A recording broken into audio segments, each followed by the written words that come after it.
احمد بن اسد الحفیظ صاحب، ان کا اگلا سوال ہے، کسی نے آپ کے بارے میں کہا کہ جتنے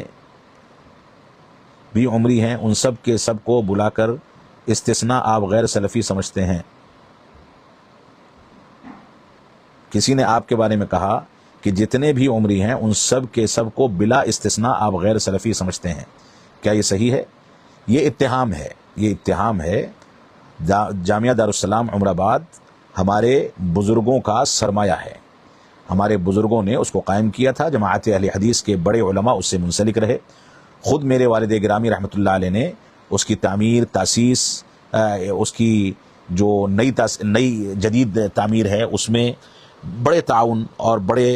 پیمانے پر حصہ لیا، اور جب ان کو اس بات کا اندازہ ہوا کہ ان کے ہاں منہجی خلل ہے تو وہ الگ ہو گئے، 1 سال تک منسلک رہے، جس کا تذکرہ وہاں کے علماء نے بھی کر رکھا ہے۔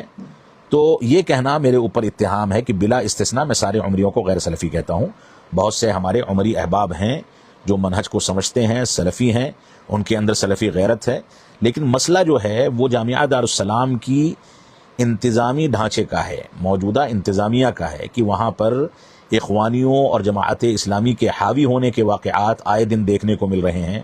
جماعت اسلامی کی کتابیں طلبہ مطالعے میں رکھتے ہیں، وہاں چہار دیواری میں اور وہاں کے ماحول میں کوئی آدمی اپنے آپ کو کھل کر کے سلفی یا اہل الحدیث نہیں کہہ سکتا، جبکہ جماعت اسلامی کے لوگوں کا غلبہ ہے، ان کے لوگوں کو اسٹیج پر بلایا جاتا ہے، جماعت اسلامی کے عمراء اور اس کے ذمہ داران وہاں کے جلسوں کی صدارت کرتے ہیں، تفہیم القرآن جیسی کتاب وہاں تقسیم کی جاتی ہے، اور ایسے ہی طلبہ کو ان کی کتابیں پڑھنے سے کبھی روکا نہیں جاتا، ہر چیز کو سب کے سامنے پیش کیا جاتا ہے۔ اس طرح کے جو ملاحظات ہیں یہ منہجی ملاحظات ہیں، اس سے تنازل نہیں کیا جا سکتا۔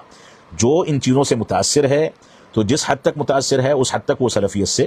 دور ہے، لیکن بہت سے احباب ایسے ہیں